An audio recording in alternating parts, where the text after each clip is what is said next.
नमस्कार, तुमचं पुन्हा एकदा स्वागत आहे एका नवीन व्हिडिओमध्ये, ज्यामध्ये आपण पाहणार आहोत हस्तांदोलन.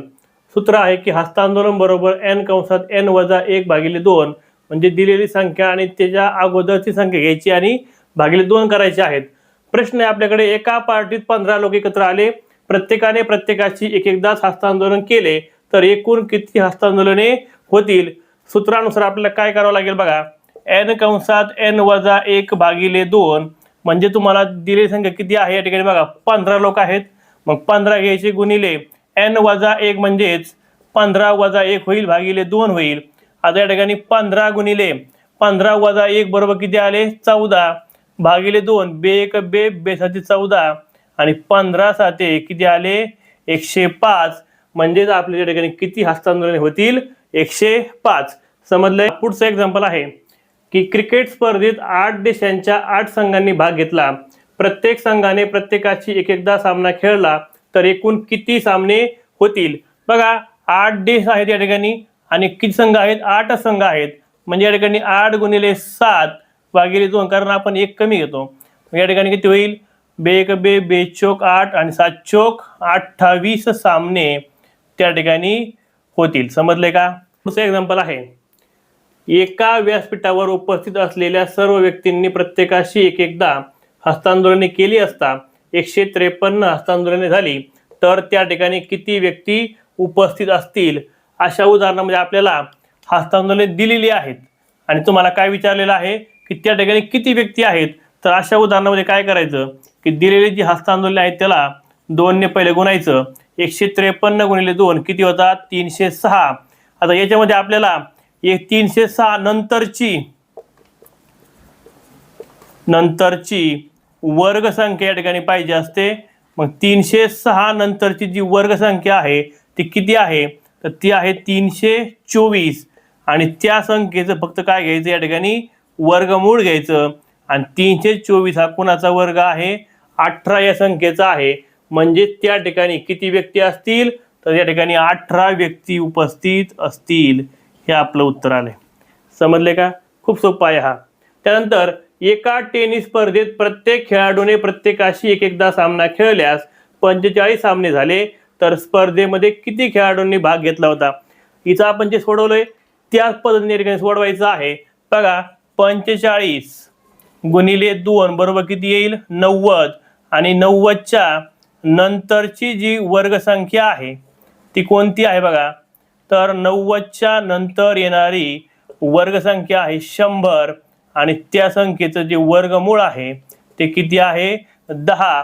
याचा अर्थ या सामन्यामध्ये की 10 खेळाडूंनी भाग घेतला होता. पुढचं एक्झाम्पल आहे, एका स्पर्धेत 32 संघांनी भाग घेतला, बाद फेरीनुसार तिसऱ्या फेरी अखेर त्या स्पर्धेतून किती संघ बाहेर जातील. याचा अर्थ काय की 32 संघ आहेत तर 32 संघ ज्यावेळेस खेळण्यासाठी उतरतील त्या 32 संघामध्ये टोटल किती सामने होतील 16 सामने होतील. आणि मग या 16 सामन्यामध्ये 16 लोक काय होतील हरतील, म्हणजेच काय होतील बाद होतील. बरोबर आहे. आता राहिले किती 16 बाद झाले, याचा अर्थ राहिले की संघ 16. आता त्या 16 संघामधून त्याच्यामध्ये किती मॅच होतील 8 मॅच होतील. 8 मॅचमध्ये 8 संघ हारतील 8 संघ जिंकतील. त्यानंतर राहिलेल्या 8 संघापैकी 4 सामने होतील आणि त्या 4 सामन्यामध्ये 4 संघ हरतील आणि 4 संघ जिंकतील. हरतील म्हणजे काय की बाद होतील. मग तुम्हाला विचारलं की बाद होणारे खेळाडू किती. बघा 3 फेऱ्या झाल्या की नाही, 1 2 3 फेऱ्या झाल्या. तिसऱ्या फेरी अखेर किती बाद झाले तर 16 आणि 4 20 आणि 8 28 संघ या ठिकाणी काय होतील बाद होतील. त्यानंतर पुढचा आहे की एका व्हॉलीबॉल संघातील प्रत्येक खेळाडूने एकमेकाशी एकदा हस्तांदोलन केले तर किती हस्तांदोलने होतील. आता या एक्झाम्पलमध्ये यांनी संघामध्ये किती खेळाडू दिलेलं नाही, म्हणजे आपल्याला प्रत्येक खेळामध्ये किती खेळाडू असतात हे माहिती असायला पाहिजे. तर बघा क्रिकेट, फुटबॉल आणि हॉकी या तिघांमध्ये 11 प्लेयर असतात. त्यानंतर खो खो मध्ये 9 प्लेयर, कबड्डीमध्ये 7 प्लेयर, व्हॉलीबॉलमध्ये 6 आणि बास्केटबॉलमध्ये 5. पण आपल्या ठिकाणी कोणतं विचारलंय फक्त व्हॉलीबॉलचं विचारलेलं आहे. म्हणजे जर 6 खेळाडू आहेत तर या 6 खेळाडूंनी प्रत्येकाने प्रत्येकाशी एक वेळा जर हात मिळवले असतील, हस्तांदोलन केलं असेल तर 6 गुणिले 5 भागिले 2, 2 ने भाग द्या आणि 5 त्रिक किती उत्तर आलं आपलं 15.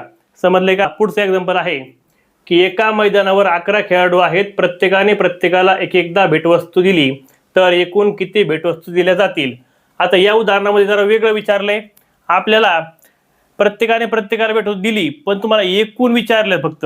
मग इथं काय करावं लागतं, इथं हा फॉर्म्युला वापरायचा की n कंसामध्ये n वजा 1 म्हणजेच काय की किती आहेत 11 आणि कंसामध्ये काय होईल 11 वजा 1 म्हणजेच 11 गुणिले 10 बरोबर 110 भेटवस्तू त्या ठिकाणी काय होतील दिल्या जातील. कारण तुम्हाला एकाने किती दिल्या असं विचारलेलं नाही, त्या तुम्हाला काय विचारलेलं की प्रत्येकाने दिल्यात ना, तर प्रत्येकाने तुम्हाला एकूण विचारल्या तर मग एकाने जर 10 दिल्या असतील तर अशा किती गोळा होतील त्या ठिकाणी 110 भेटवस्तू जमा होतील.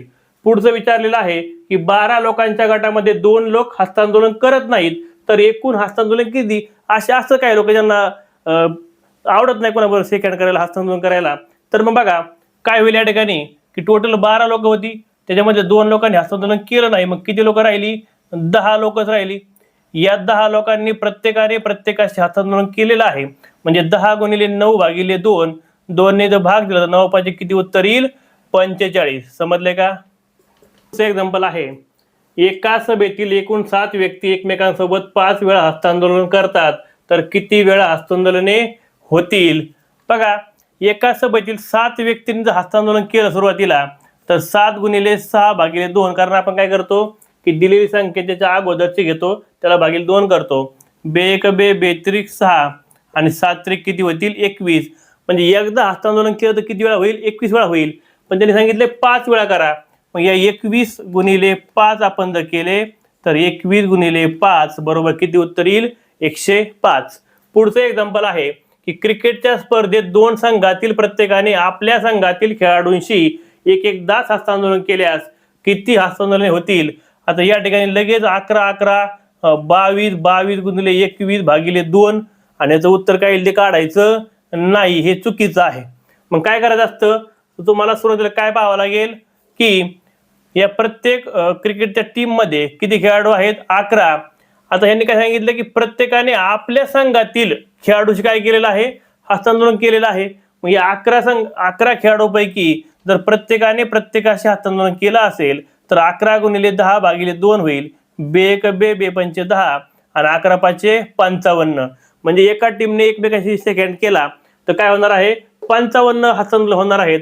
मग हे 55 आणि 2 टीमनी केलेलं असल्यामुळं 55 गुणिले 10 बरोबर 110 हस्तांदोलने होतील. अशा प्रकारे सोडवायचं नाही, हे चुकीचं आहे. समजले का? पुढचं एक्झाम्पल आहे की एका कार्यक्रमामध्ये 30 व्यक्तींनी प्रत्येकाशी एकदा हस्तांदोलन केले असता एकूण किती हस्तांदोलने होतील. 4 ऑप्शन आहेत 435, 290, 380 आणि 180. हे एक्झाम्पल तुम्ही सोडवायचं आहे आणि कमेंटमध्ये उत्तर सांगायचं आहे. व्हिडिओ आवडल्यास लाईक करा, शेअर करा, सबस्क्राईब करा आणि इन्स्टावरती फॉलो करा. धन्यवाद.